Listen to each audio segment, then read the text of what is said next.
Okay, hello everybody. My name is David Johnston. I'm the founder of Transcend Admissions Consultants.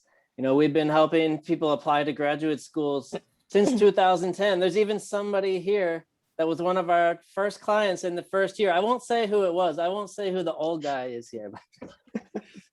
There's one of our original clients here. But anyway, when you think of applying to MBA, a lot of people think of consulting, of investment banking, as the really sexy careers, right? But, actually supply chain management might be a very interesting career for certain people. And I think a lot of companies, a lot of people are starting to realize the strategic advantage of supply chain management. It can really impact a company in many ways, from increasing customer satisfaction to, of course, saving costs, maybe helping the company be more sustainable. That can create strategic advantage, right? You're more sustainable, investors like that. And it just, it can really impact the bottom line of a company. So especially with Asia being a hub of manufacturing, supply chain management is particularly important here. So there's a really strong connection between the US and Asia in terms of supply chain management.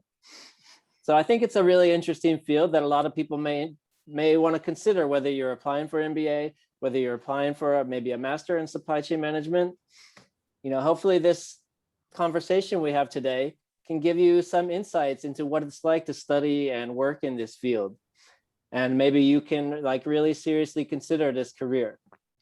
But we really have some really important guests here today. I really appreciate them being here. They're spread out all across the US and Taiwan, and made time to be here today. I really appreciate it. But why don't we let them introduce themselves and let us know who they are. Why don't we start with Julia? Hi. Hi, my name is Julia, and good morning to those in Taiwan. Good evening to those in the United States. I first graduated from Suzhou University and majored in economics in 2016. And then I have about almost 3 years work experience in Taiwan, and then also applying for my master's degree at the same time. So I came to the US in 2019, and I have my master's degree of supply chain management from University of Michigan. And then I joined Amazon, my current company, last year. So last week is my 1 year anniversary for joining Amazon. So that's super amazing for me to have this accomplishment. And welcome everyone to this session. Thanks so much, Julia. How about we move on to Mike? Hi, Mike. I think your microphone is muted. Okay. Sure. Yeah. Thanks, David. Hello, everyone. I'm Mike. Before I come to United States, my background is my bachelor degree is from National Taipei University, and my major is public finance. So actually, I have more traditional background about finance because after I acquired my bachelor degree and going to the industry about 9 years, I working in the Bank of Taiwan, and then move forward to the manufacturing industry in the China Steel Corporation, and I received my second degree in master in National Taiwan University, which majored in finance. So basically, I'm kind of a different background with others. So basically major in finance before I move forward my next role. However, I changed my mind and switched my career gear to the supply chain management and pursue my degree in the Massachusetts Institute of Technology, and with David's help. So based on this foundation, I graduated in 2019 and secured my first position in United States and Microsoft. So serve as a data and applied scientist and serve in the cloud computing section, which is called Azure in Microsoft, if you guys heard. So I'm located in Seattle right now, and welcome everyone to have a chance to, if you have an interest to pursue like a similar career, welcome to have a talk with me and join the tech industry. So welcome everyone. Thanks so much, Mike. All right, let's move on to Alvin. He's an engineer who's crossed over to business in supply chain management. Hi, Alvin. Hi, everyone. So I was master in electrical engineer in Jiaotong University. Then I worked in Fastcom for mobile ODM business for 4 years before I applied for MBA. And yeah, with the David's help, I got to Arizona State, and then I specialized in supply chain in my MBA 2 years, right? And then before I graduated, I got an offer from Facebook, and that's how I stuck with the Bay Area for 8 years. So I started in Facebook for 2.5 years, and then I moved to Cisco Meraki and another 2 years now, and this is almost my 4th year in Amazon. Yeah, and most of my career was focused on sourcing and commodity manager, mainly on the electrical components. Yeah. Okay, thanks very much, Alvin. Hi, Ozzy. Can you introduce yourself? Yeah. Hello, everyone. This is Ozzy Lee. First thing first, thank you, David, for arranging this great My session. pleasure. Appreciate that, though. Okay. So a little bit about myself. I originally majored in accounting from National Chenchi University. Funny hard speaking English for that, though. But anyways, and then got into KPMG, mainly focusing on financial statement analysis as an auditor. And I kind of got into logistics business in Taiwan. That kind of brought me into, getting interested in supply chain. So changed the gear a little bit, moved on to Arizona State University MBA program, obviously with the help from David. And then mainly focusing on supply chain as well in my MBA program. And afterwards, move on to Micron Technology, which is one of the big players in the semiconductor industry.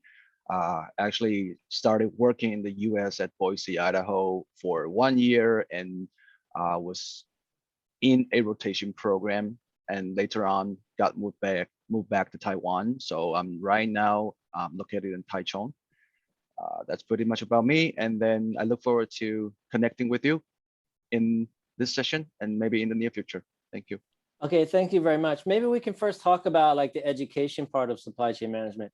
Ozzy, when you went to Arizona State, you knew you wanted to focus on supply chain management in your studies. So maybe you could talk a little bit about like, you did this supply chain management concentration, right? Like, yeah, I did. What's that like? How many classes do you need to take? How much does that require? It's not like all your classes are supply chain related, right? No. So actually, when I was in the program, how it works is, first of all, you're in the MBA and you can have your options. You can go say, oh, I want to concentrate on marketing. I want to concentrate on supply chain. I want to concentrate on data analysis, etc. So I will say in the program, it really depends on what you like. But on the other hand, general classes regarding business is also there as well.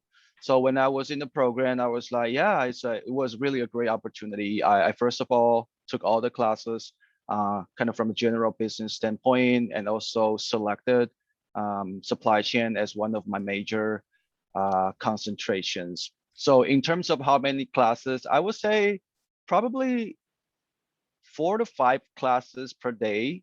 And you will usually have your general ones with your classmates, all your classmates, and some of the specific classes such as supply chain or marketing. Let's say if you concentrate on those two, you will have specific classes as well with classmates who chose those concentrations as well. So that's kind of how it goes. I will say probably 3 general ones and 2 to 3 specific ones. That's how the classes will go. Okay, I see. And Arizona State Business School is always ranked like number 1, or I don't know, maybe number 2 in supply number 3 chain management. Actually. Back then, I don't know. I don't even know the ranking now. Anyway, it's always one of the top schools. But why do you think that is, Alvin? How does like Arizona State so good at this? And like, what resources could we expect if I went there and studied? I think it's a lot of history. I see one is like first move advantage, right? Because supply chain was not a very fancy emphasis back then, at least when I was applying like more than 10 years ago. And And a lot of like top 20 MBA was focused on like consulting or finance, right? Because those are like a high paid job. But then because of the emerging of new technology, high tech, right? So a lot of like new area is coming up. Supply chain is one of them, because used to be everything is made locally, like local, and now a lot of things move offshore. Like US company like have contract manufacture in China and vice versa, right? So this is a new business, and the top 20 folks, they are not moving that fast, right? So like Michigan, Ohio, and Arizona are few of them that decide to like poor resource and hire some professor on this area. Yeah, so I think that's one of them. Yeah, and then because of that, you got more alumni that graduate and focus on supply chain. So they kind of build a reputation, and more company come to the same school every year to hire the supply chain folks. Yeah. Okay, thank you. And Michigan Ross is another school that's really focused and outstanding in operations and supply chain. And Julia's the most recent graduate here. She graduated about just over a year ago. But maybe, yep. Julia, it's still fresh in your mind. Maybe you could give us a few insights into the Ross MS Supply Chain Management program? Yeah, so first reason that I chose Michigan Ross Master of Supply Chain Management program is because it just takes me like 10 months. And so it's like a really, really fast, but also intensive program. And because my goal is just to really to pursue a better career and in the shortest time. So that's one of the really reason that I choose this program. Another one is their courses are really, really around like their action-based learning, and also some of them like operations or business analytics courses. Those knowledge I learned from there has been now applied to my current job, and that's like really great. And also Michigan Ross has been knowledgeable for their action-based learning. So we have like a 4-month Capstone Project, and that experience helped me a lot to get into my current job. So because I got to apply all I learned from the school to the real business issues, and then that's become my stories, like multiple stories when I was interviewed with Amazon. And then, but the Michigan Ross Supply Chain Management program, it's not like a vacation, right? You oh, definitely not. You have to do some hard work, correct? Yeah, definitely not. Like I still remember like every time, I think I only sleep like 5 or 6 hours every day.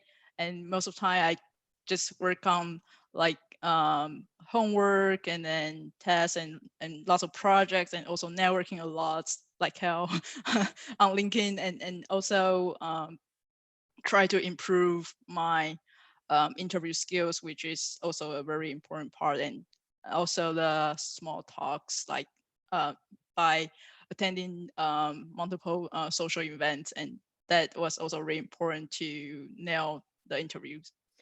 Okay, expect to be busy if you get into that program. And how about you, Mike? You know, MIT is one of the programs that has, one of the business schools, one of the schools that's had Master in Supply Chain Management the longest.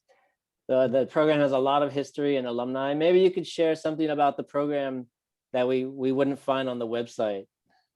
Yeah, sure. Yeah. So I think the most important things, I think the great value this program gave me is really, just like you mentioned, it's a really great connection between alumni, and it's a really, really great resource based on my understanding. Things like you have a chance to connect with the people, not only specifically from supply chain management. If you also have an interesting to connect with someone in the consulting industry, we also have very powerful connection in this area as well. So this just like give you a key to open the door to another world, which is a lot of outstanding talent people in a different industry. And especially you have a chance to select a lot of the different course based on your interest in, based on the, although our course, just like Julia mentioned, we are also like a 10 months program, and it's really, really intense. But however, it's a lot of resource in our campus. So I would say that like in this platform, things like everyone you met is kind of really outstanding. So you have a chance to learn from the peers even more than the professor or delivery in the course. Yeah. And how much supply chain experience and exposure did you have before you entered the program, Mike? Actually, I would say if I have like 9 years like industry work experience before I move forward to the United States to pursue my master's degree. However, if you say specifically for supply chain, it's only about like 4 years because in my work in the commercial bank was not relevant to the supply chain anyway. However, my job in the China Steel Corporation which is mostly do the market analysis, and it's kind of related to the demand planning. So I would say it's about like 4 years. Okay. And Alvin, you're in like hardware, you were a hardware engineer, now you're in product management. Like, how important is supply chain management in this process? A lot of people may think, R&D is the key, but what do you think? Do you think supply chain is just as important or more important? Yeah, I mean, if you are just a factory and then manufacturing part for like company like Motorola or Amazon, right? Then you can pour more resources on probably engineering. But on the customer side, usually you need a lot of supply chain folks to make sure you got the right demand planning, and then you commit to the right financial liability, right? And then you don't want to have too much assets, and also you don't want to have inventory that cannot be consumed because you don't have a good sales at the end, right? So supply chain play a very very big deal on this. Actually, in Amazon, I'm not so sure if Julia agree to this, but Amazon, I feel because we are trying to be frugal, so supply chain is actually even more important on Amazon. A lot of time we are not making hardware to make money. We are not Apple, right? We make hardware to improve our ecosystem and have user stickiness, right? So we are not making hardware to make money, right? So supply chain is probably more important than the engineer at some point. Yeah. Okay, so Alvin is very, very important right now then at Amazon. And previously you were a senior materials program manager. Now you've moved on to another role, Yeah. senior global commodity manager. Maybe you can talk about the differences. What were you doing as senior materials program manager? And you're in lab 126, right? That's the consumer products division of Amazon, right? Yeah. Because at lab or Amazon, right? We like the product I was managing is on the stream media device, right? And then we usually sell more than, I can say it's the specific, but more than 10 millions a year, right? For one product, right? So consider if you can low like $1 on the bond, then you save company 10 million a year, right? And you can pay a lot of folks money salary, right? So that's why we have a very specific material manager position on each program, right? And right now I kind of migrate to more like a horizontal position. It's a electrical commodity manager, right? So I am managing all some of the connectivity chipset like Wi-Fi, Bluetooth, and Zigbee, stuff like that. And those chipset will be used on a lot of different products across many product lines, right? So it used to be vertical on one product, now it's more horizontal, but on specific commodity. Yeah. So it's a matrix way to manage your program and make sure you got best supply and then best overall cost. Yeah. And I know there's a global semiconductor shortage right now. How is that complicating things for your sourcing, Alvin? So before the COVID, I would say GCN will got pretty good life, right? Work-life balance. And right now, most of us probably didn't sleep longer than 6 hours a day because in the daytime you need to report and make sure you report the urgencies to the leadership team in the US. But in the nighttime, you have to talk with a lot of Asian suppliers and their factory and make sure they can get a part to our contract manufacturers so we can make our product to the end customer. So right now, it's a lot of things are hand to mouth. So you need a lot of micromanagement on daily basis. Yeah. Okay, thanks for being here. I know you're tired. You want to go to sleep, but please stay awake for a little bit longer. The Okay. good thing is like it's Friday, so Yeah. in China or in Taiwan it's Saturday, right? So Okay. not a lot of things going on. So But this is when you're resting. Okay. Yeah, Sunday night and things become a little bit hectic. Yeah. And Ozzy, you're in the semiconductor industry too at Micron. Maybe you could talk about, what do you think you've learned in the MBA program that you're really applying to your job in the supply chain function in this industry? Yeah, absolutely. I think one of the key things I will say, I did learn a lot from ASU's MBA program regarding supply chain is that how do you really use, for example, concept of solver to plan things out, because eventually I think that this applies to most of the manufacturing company. Usually in the company, you have an engine, you have a solver, a very complicated one, which will get you into different solves facing different kind of constraints, right? For example, you will have a solver that's solving for unconstrained run. You will have a solver solving for die constraint only run, capacity constraint run, etc. So I will say understanding how the solver is going is very important. I did learn a lot from ASU MBA program by solving some mini cases, and that really helped me out when I got into semiconductor industry, because actually in the real world, the engine or the solver, you name it, it's actually way more complicated. So having that kind of concept and coming into Micron, I think that's super important from applying what you learn from the program to the real world. Mm. Okay, MBA teaches you simply how to solve problems, right? It's not all just about supply chain management. Is that what you're saying? Yeah. I mean, if you think about from the fact that you start from everything, let's say solver in Excel, it's just the easy one, right? But when you have the concept and you move on to industry, you figure out, oh, okay, that's actually how the knowledge was applied to the real world. And then that really helped me out understanding, oh, this is how it goes and how can I really solve the problem, because all the knowledge you learn from MBA is actually very important. Glad to hear that. And Mike, your title is not, demand planner. Your title is actually sounds like an analytics role. You're a data and applied scientist, right? At Microsoft Azure. So maybe you could tell us, like, how about you? What did you learn in the supply chain management program at MIT that you think you're applying to your job now? Okay, sure. Yeah, so I think the most part, this is the most interesting skills that I learned in MIT is the data mining, which is actually what I don't expect it before I I start joining this program, and actually it's successfully helped me to landing on the current position I have in Microsoft. So what I am doing is we are the fundamental team to help build the infrastructure for the Microsoft Cloud Computing Forum. Just I mentioned called Azure.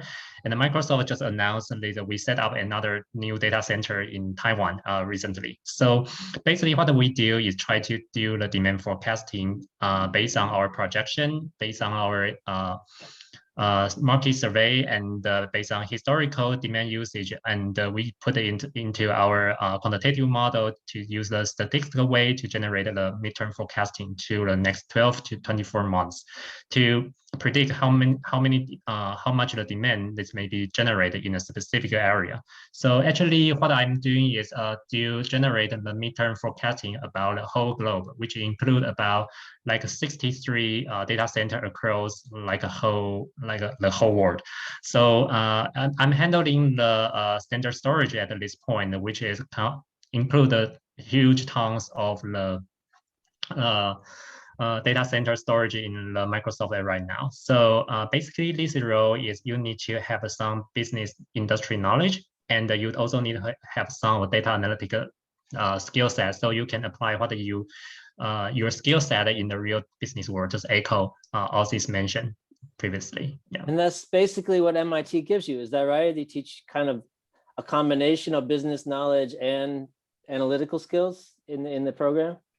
Yeah, for sure. And it's also based on a lot of a conversation between your peer conversation as well. So you will learn a lot of like case study, and you learn a lot of things like business, how the business operation works. And I know how to do like the multi-echelon inventory optimization, logistics, something like that. This all not all of I learned from program is relevant to my current job, but it's really helpful to have a communication with your stakeholders in your work.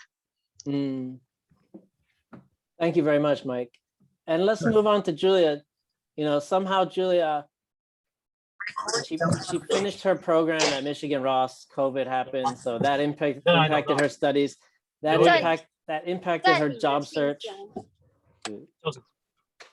We've got some background noise. Okay, so Julia, you had some trouble. You know, COVID impacted your studies. It impacted your job search. Yet somehow you still got into Amazon. It's amazing. I'm really impressed that this happened. So, but I think, you know, a lot of people, Amazon's one of their target companies. And would you mind just sharing a little bit about your job search process and how you were able to get in? Yeah, sure. So yeah, as you said, it's tough to have a job search during like COVID, and when it's like the most difficult time back then. And lots of jobs, they have been like stopped to hire, and like there are sometimes Hiring freeze, right? Yeah, and sometimes I have received the interview and then got canceled after. And I also heard from my classmates that they have got offered but also being canceled. And so my current job, this is not my first interview with Amazon. So in the entire process, my first official interview is with Amazon, but it's about a vendor manager role. And then I didn't get through that because I haven't accumulated like enough interview experience. And then later on, I just keep doing the mock interview and then prepare for my stories, and also like read through like every article I can from Amazon or those companies that I have received the interview opportunities. And then for this current one, so I left my name and commented on some of the recruiters' posts on LinkedIn, and then I think my team's recruiter just saw my comments there and then reached out to me and offered me this opportunity and asked me if I'm interested in this role. And at that time, I also have like the deadline due to my visa. I think probably someone. Okay. And yeah, so before the title was labor planner, and I have no idea what they were planning about, because that's not included in any of my courses, like, to be honest. And then yeah, they just say like if I'm interested, then they can set up an interview with me. And after talk with them, I feel it's like a really great opportunity for me, because like many of us are, I think all of us are from Taiwan, and one of the advantage that I think about is because of the Mandarin language, and also with my background that I used to manage vendors from Asia. So I think like the best position for me is to become the bridge between United States and Asian vendors. But for this position right now, actually I'm supporting the AR store fulfillment centers in Northeast region in the United States. So basically no one speaking Mandarin with me. So yeah, so that's like that's why your English is improving so quickly. Yeah, for sure. Yeah, so for me, this like surprise opportunities, and also learn a lot through my job, and I'm also able to apply like the knowledge I learned from Michigan Ross master program about like inbound, outbound, or quality, and then still apply the business analytics I learned from that program as well. And the most important I mentioned earlier is the Capstone Project, because right now my role is have to help to drive the decision making for those like general manager. I think they are all like L7, L8, or also sometimes even VP level, to provide them the insights and also strategy. So this job really helped me a lot through my career so far. And part of your hiring process at Amazon was a virtual interview. You told me it was 4 hours long with 5 interviewers back to back. Yep. Is that Yep. right?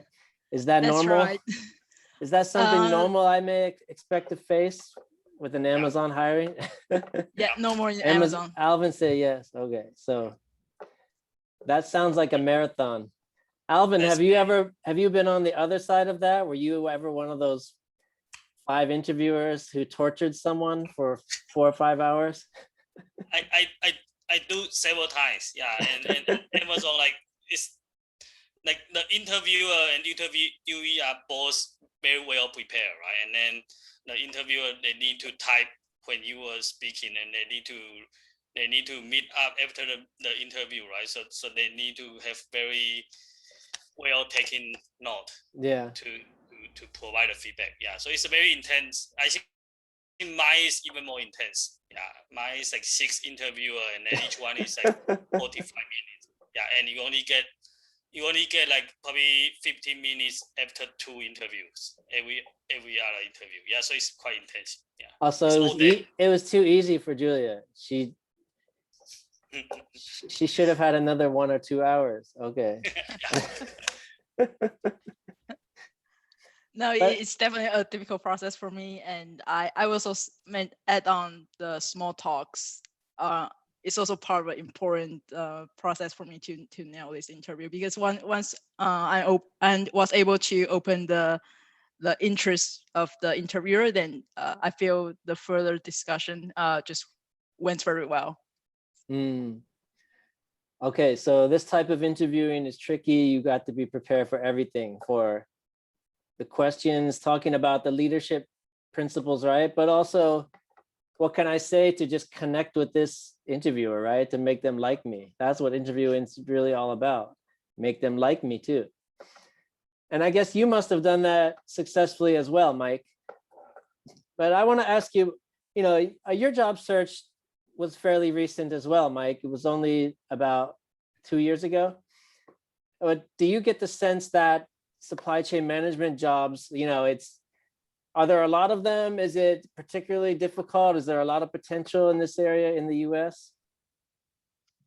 Yeah, I just do a quicker research, and it seems like if you type like the keyword like supply chain management in LinkedIn, there are more than like 130,000 positions just like show up immediately. Especially a lot of especially during this time, I think the tech industry is a really heavy recruiter for the supply chain management students. So I think it's a really good time for the people have the dream to pursue this career, especially it's not very hot in Taiwan previously. But however, compared to other harder majors like data analytics or something like finance, there's another get a lot of attention from Taiwanese students. However, what they don't know is in the United States, actually they provide a lot of opportunities for them to. Sorry, that's my kid. No problem. Yeah, we so can edit this this later. Yeah, so actually it's a very good opportunity to have a student to join this industry, because actually we can see more and more industrial leaders, especially in tech industry, they have a lot of the position offered to the student, even though from very junior to a very senior level. So no matter what stage you are in your career, so actually they offer a lot of opportunity, especially if you are very experienced for like demand forecasting, capacity planning, logistics, or sourcing. Actually, there's way more positions. Even in my company, Microsoft, we have a lot of different positions offered to you guys. So if you have any interest to join this, and the best part is the tech industry companies, they are also the the good sponsorship for the international student for the visa. And I think it is the most important one because it's not really easy for like a traditional company to offer the sponsorship to international student, which is a really important factor to this whole recruiting process. And I heard Microsoft may have a lot of headcount this summer. Is there any truth to that, Mike? To that rumor? I cannot speak to like like a whole organization, but I know in the Asia platform, especially in my organization, we have a lot of headcount opening recently. Because I think a part of the reason is due to because of the prior year in pandemic issue, we freeze a lot of headcount. However, it seems like everything like a recover. We seeing a lot of opportunity to growth in the future. That's the reason we open. And especially it's not only like in United States, we open a lot of positions in India, United States, in Seattle, in Taiwan, in Mexico. So I think there's a lot of great opportunities for everywhere. Yeah. Okay, everyone out there, keep an eye on the Microsoft job board then. And Alvin, like you mentioned, you have been on the other side. You've now been the interviewer sometimes. So maybe you could talk a little bit about when you're interviewing people like for the supply chain roles, what type of qualities are you looking for when you want to hire people for these types of positions? Yeah, I mean, like you definitely need to have a real like industry experience, right? And it's not that matter you was an engineer or you was a operation guy, but you need to really get some senior experience on this, because I think Amazon traditionally we don't hire newly graduate, right? Unless you are MBA. Yeah, if you are just newly graduate from engineering degree, you probably won't get into operation at Amazon. Yeah, at least for my team, like my director, I would say the average like age is probably 45 years old. So what? I'm actually on the younger side. You're the young guy. A lot of my peers are like they're late 40s to early 50s. Yeah. So those engineers need to start on some R&D role, probably not in the operations role, right? Okay. Yeah. Or maybe keep going. What are you looking for if they're an MS graduate, an MBA graduate? Like, what type of things are you looking for? Yeah, one is like the overall understand on the supply chain, right? Like the things we were talking about, like inbound, outbound, demand forecast, and how to kind of manage your inventory, manage your supply chain. A lot of things, those are all like a general background we are looking for, right? And also I would say because you are talking with multiple supply in different geographic area, right? So the soft skill and then the language proficiency are both important, right? So we are looking for someone who can speak, like if you are talking to an Asian supplier, then Mandarin is a plus. But if you are talking to other area, then you need to be very good at English, right? At least you need to know how to negotiate with the supplier and then how to push supplier when you need to push them, and how to escalate when you have to, right? So you cannot be not good at English. That's a pre-require, stuff like that. Yeah. Any other qualities you're looking for? Like, if I don't make small talk in the interview, we'd be like, oh, this guy David's boring, like he can't fit in. And then it's also job specific, right? Because on the supply chain is very broad, right? Like if you are looking for demand planning or analytical skill might be more important, right? But if you are looking for commodity manager, then you need to have some specific commodity background, right? Like mechanical, then you need to work as either PD and product design engineer, or you have mechanical engineering background. And electrical commodity, then you need to be EE major, or at least you work on the semiconductor industry before. Yeah, so it's very job specific, but there are some soft skill and then supply chain overall knowledge like we are looking for as well. Yeah. Okay, that's very helpful. And I think Ozzy can be helpful too, because he's entered Micron in like kind of a leadership development program, like a rotation program, right? And if you see his LinkedIn profile, you can see he's done demand planning, supply chain planning, and tactical planning. So maybe could you help us distinguish these three things? Like, what's the difference between demand, supply chain, and tactical? Yeah, totally. So starting from the first one, it was actually I would kind of call it supply chain planning. So it would be more of working on balancing out what is your uh sup- feasible supply as well as your demand forecast. And then another role for demand forecast that would be mainly focusing on actually 3-year horizon of demand forecast, following the sales plan, following the marketing forecast, etc. And then my current role, actually technical supply planning. I'm working on more of a project-based or process-based management kind of things. Still focused on supply, but our team right now, it's kind of firefighting everywhere. Whenever there is a new project coming out or new system coming out, or leaders will feel like, hey, something within this process is kind of going off, will be assigned to these processes and then go figure out how can we improve and enhance the process and eventually drive the results that we want to see and benefit the company. So those are the differences between these three. But eventually, I will say it all comes down to what is your demand, what is your supply, how can you avoid your demand and supply mismatch, and for example, taking into consideration all the constraints you're seeing from capacity point of view, from raw materials, from dye, even like master data, that sometimes could be a huge issue. So how can you avoid that based on the lead time? That's pretty important about how do you balance out, I will say, demand forecast and your feasible supply. Is there any of these three roles that you think are more challenging or more interesting to you? Now that Definitely you've- definitely the current one, since this is a project based and then that's process that based kind of role. tactical planning. Is that right?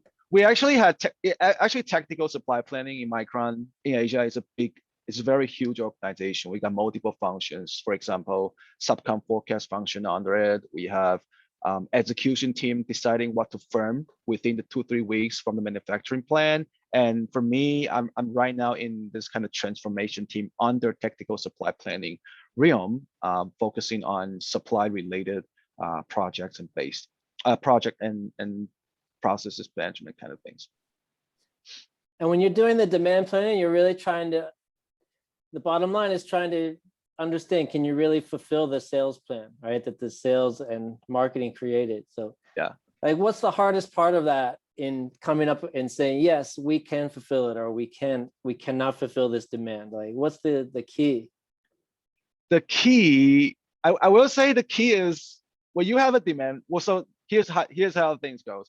First of all, we have demand forecast from upper stream, just like to your point, right? Marketing, sales BU, etc. But when it gets to supply chain, at least in Micron, demand planning is always the first gate. You take a look at the plan from the forecast standpoint, and you decide, oh, how I should control it, how I should constrain it, depending on the supply. Because one of the hardest part in semiconductor industry is the lead time. If you think about we're starting from front end to back end, right? Fab probe, assembly test, it would take probably over 4 months.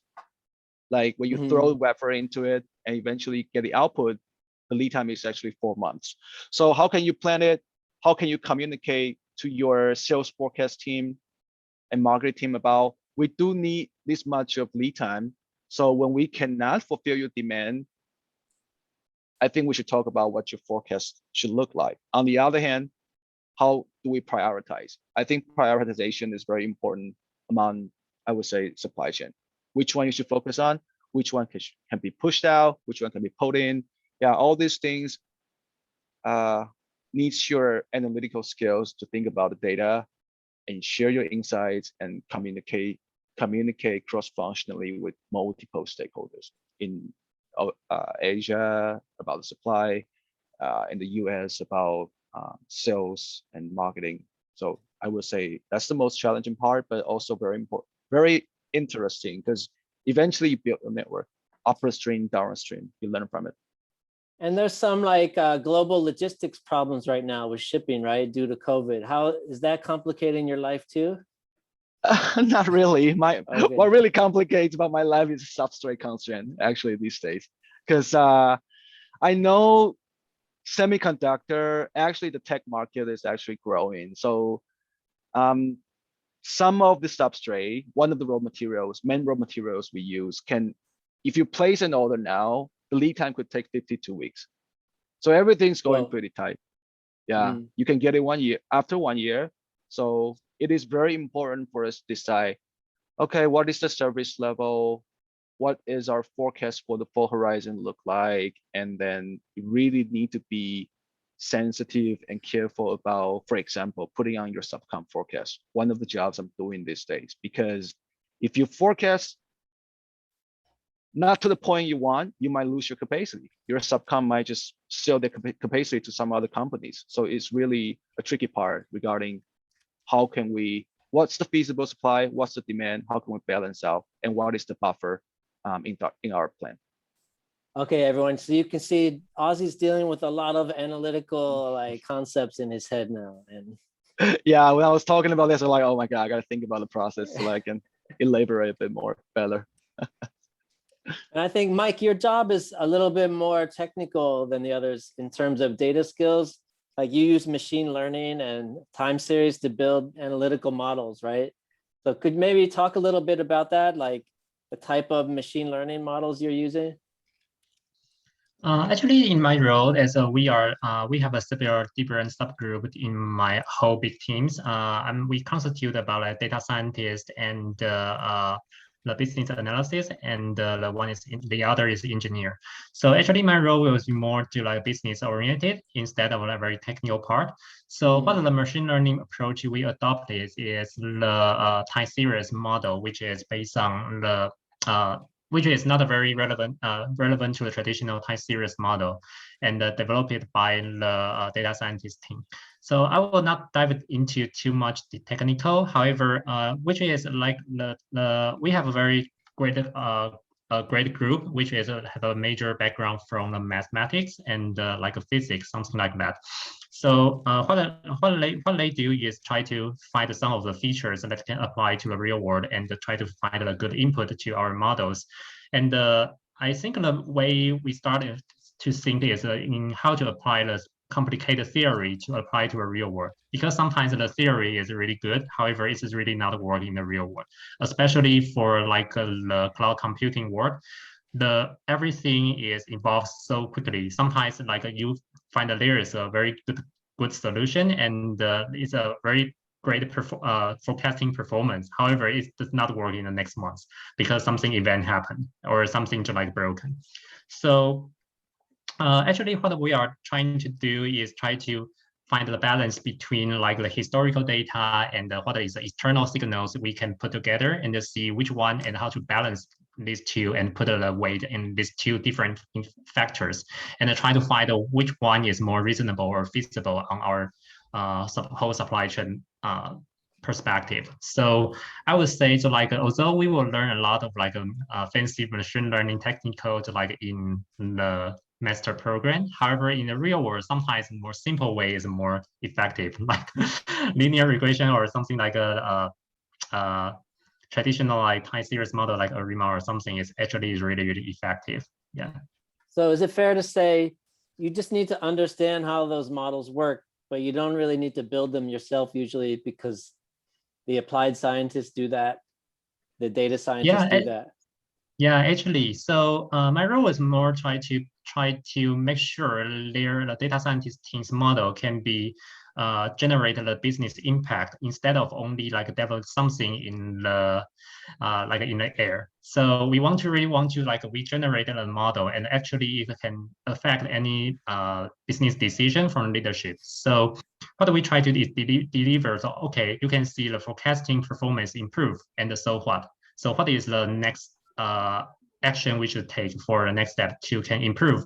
Like you can shorten your lead time, or you can make sure everything can be to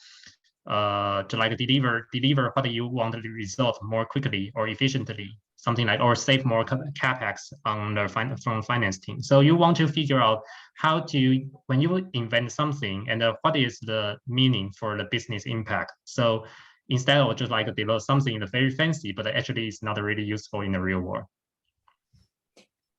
Okay, thanks a lot. That's very helpful. And maybe I'll open this up to our listeners. Would you like to type some questions in the chat and we can ask our guests to answer them? One person did ask, how much did your master's program help you find this opportunity? Like your job opportunity, how much did the career coaching help? Maybe Julia, do you want to answer that since you were the most recent student? I mean, Yeah, I think sure. you found the job yourself. It didn't come through the career office, but how much do you think Ross helped you for this job search? I think I also get a lot of support from my school because I still remember the first week we have like multiple workshops on site and talking about like how do you networking, how do you use LinkedIn, and like what kind of resource that you can reach out to prepare for like mock interviews. So lots of supports from the school, and also like the knowledge learning from the classes and those social events that interacted with my classmates. And we have also like multiple projects as a like study group or small group working with MBA, and those interactions also help me to build the like how to communicate with multiple stakeholders, and also lots of supports from an online network and my school, especially for those career office that help me to connect with those online. So and usually there will be like MBA, I think first year or second year MBA, that will be the go-to people to prepare for the mock interview, because usually they have like more work experience than 1 year master's program in my school. Okay, so it's fair to say, even though the job opportunity didn't come through the recruiting, but it sounds like Michigan Ross was still pretty crucial. The job center was crucial in helping you be prepared for this opportunity when it came up, right? Yes, exactly. Okay. And someone's asked Mike about his technical skills. Mike's title is a little bit unique, data and applied scientist. Applied scientist is more like usually very, very technical, even more technical than data scientist. So I think that's not really accurate. He's more like a data analyst, right, in the supply chain function, but they want to know what type of data skills, technical skills do you have? So can you talk about the technical skills you possess, like Python and so on? Yeah, so actually, I think everyone in our audience will be agree. So like actually, so like in real world, a lot of times you are not doing very fancy thing, but also like try to import like the data and where finding the data source and the data cleaning, and instead of like generate the model. So the first thing is like you need to very familiar with the SQL language so that you can import your data source. That's the first things. The second thing is I think you need to have a very familiar with how you find the input and how you clean the data, how to organize it, and how do you show them the output. For example, like a data visualization or something. So you need to integrate a lot of materials you learn from the class. For example, if you learn something a database, or you learn like a time series model, or you learn a Python or R language in classroom, you need to be very familiar with. But the R and the Python, because it's just like choice, because R is more statistical oriented and the Python is more general use. So you can just familiar with one of them. And things like our team is more R oriented. So I prepare a lot for the R and time series model in theory based on my course learning material. So I think it's a really, really helpful, especially I learned something from, like I mentioned earlier in this speech, just like data mining course. It's a really, really helpful for me to prepare it, and actually it's well prepared to my interview in the Microsoft. Yeah. Mm-hmm. Okay, thank you.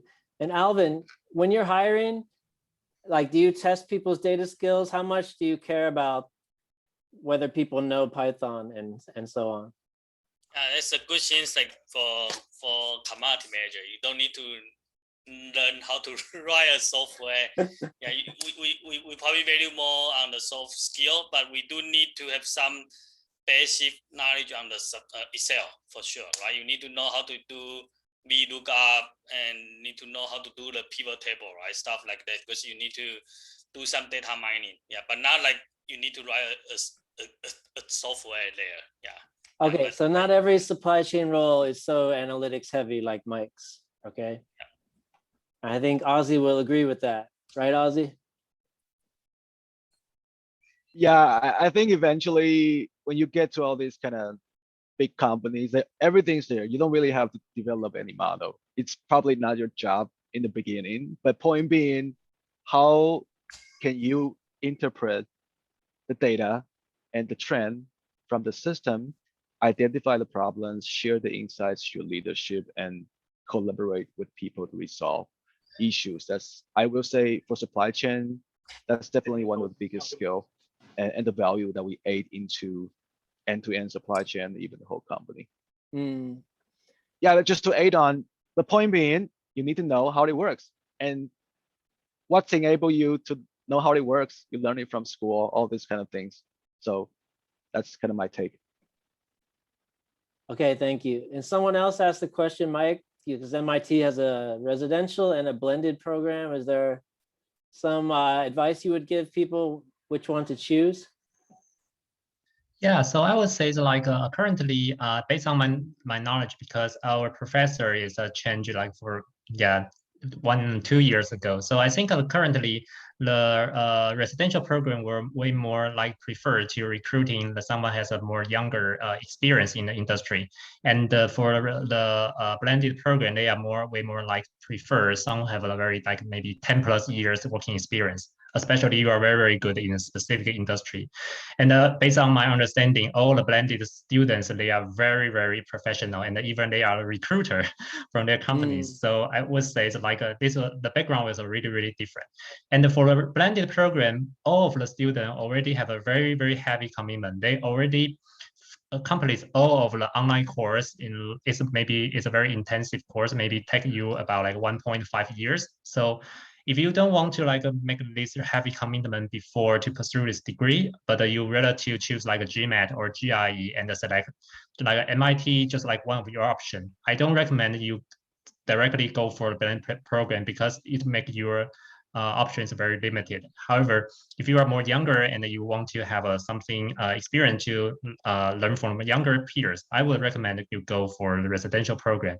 And I did not get a scholarship, unfortunately, but I know because it's like your name looks like girl, so we are especially offer some of the scholarships, especially for the woman, because I think the female in this industry is kind of rare. So I would say like female students in this area, they will have more better chance and opportunity to get a scholarship. Although it's not fair to to a male student, but I would say it's a reality. Yeah. Yeah, life's not always fair, but that's the reality. And let's move on to the next question. Someone asked Ozzy about demand planning. What technical skills do you need? He just said you don't really need advanced technical skills, but do you see the question, Ozzy? They said, what kind of forecasting modules are you using? Are you able to share that? I'm reading it. Okay. No, I will say statistical method is always not perfect. In demand planning world, I will say one of the areas that we use statistical methods would be calculating the safety stock to be included in the demand. But on the other hand, when you're talking about demand, it really is what you're gonna do next quarter, what you're gonna do next with next quarter. So when we have the plan generated from marketing, I know it's generated from in a statistical method, but however in supply chain, when you take that, it really would be comparing against your feasible supply and then come up with a plan about can I pull in the demand, can I push out the demand according to what I have from supply standpoint. So it's actually a combination of statistical methods as well as judgmental call about planning on the demand, I would say. But basically what you would learn in an MBA and an MBA supply chain management concentration would be enough. Is that right? Like I don't have to be an engineer level math, and I don't have to have studied data science, right? Yes and no. I think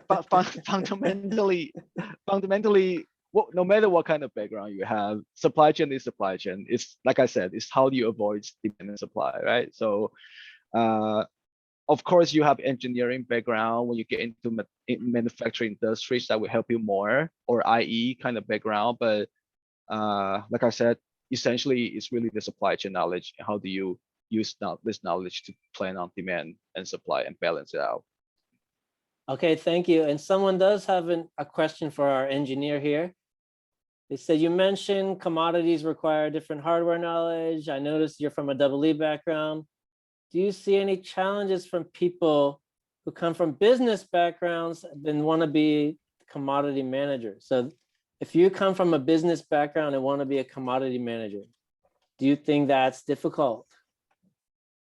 Alvin. Yeah, so I just search on one of my team's job opening, and here is the basic qualification requirement, right? So it doesn't specific as for engineering background, although we do prefer someone from engineering background and also with supply chain knowledge, right? But you can see that they do open for business degree, supply chain degree, engineering degree.